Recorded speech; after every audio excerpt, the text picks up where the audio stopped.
पिछले क्लास में हम लोगों ने पढ़ा था द्विगु समास। अभी हम लोग पढ़ेंगे द्वंद्व समास। द्वंद्व समास की परिभाषा है जिस समासिक समास पद के दोनों पद प्रधान हो उसे द्वंद्व समास कहते हैं। एक और पहचान है द्वंद्व समास की कि जब हम विग्रह करते हैं द्वंद्व समास के समासिक समास पद का तो देखते हैं कि दोनों पद जो होते हैं उन दोनों पदों के मध्य में और निश्चित रूप से आता है। अगर किसी समासिक समास पद का विग्रह करने पर दोनों पदों के बीच में और आता हो तो हम यह मान लेंगे कि यह द्वंद्व समास का उदाहरण है। एक और पहचान है कि द्वंद्व समास के जो उदाहरण होते हैं उन उदाहरण में जो दो पद होते हैं उन दोनों पदों के मध्य में योजक चिन्ह होता है। जैसे माइनस का चिन्ह होता है ना, वो योजक चिन्ह निश्चित रूप से होता है और कहीं कहीं नहीं भी होता है। तो जहां नहीं होता है वहां पर हम उसके विग्रह के आधार पर उसका निर्णय करेंगे। जैसे उदाहरण में दिया हुआ है, संस्कृत में इसका सबसे सटीक सूत्र दिया हुआ है एकदम, उसमें कोई ये नहीं। संस्कृत में कहता है चार थे द्वंद्व, चार थे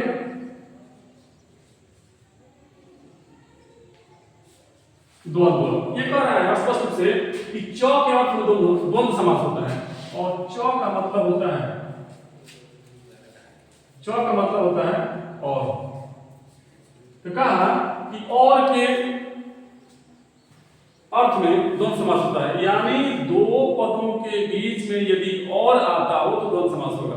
फिर दूसरा कहता है कि उभय पदार्थ प्रधानो द्वंद्व, उभय पदार्थ प्रधानो द्वंद्व, अर्थात जिस समासिक समास पद के दोनों पद प्रधान हो उन्हें द्वंद्व समास कहते हैं। जैसे हम लोगों ने पढ़ा था, अभी भाव में पढ़ा था कि पहला पद प्रधान होता है, तत्पुरुष में पढ़ा था कि उत्तर पद प्रधान होता है।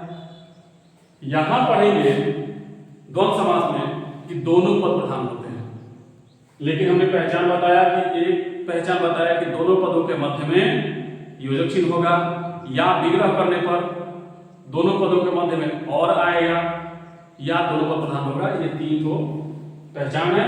अब हम लोग उदाहरण देखते हैं। उदाहरण दिया है गौरी शंकर, बहुत ही चर्चित और इंपॉर्टेंट उदाहरण है ये गौरी शंकर। इसमें दो पद हैं, गौरी और दूसरा शंकर।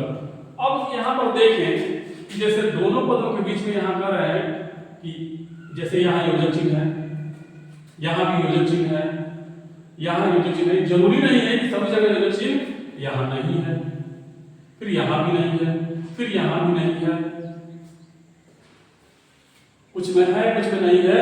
तो कहीं पर हम जैसे योजक चिन्ह देख लेंगे उसके बाद निर्णय करने में हमको सुविधा होगी कि या जहां योजक चिन्ह है वो निश्चित रूप से द्वंद्व समास का उदाहरण है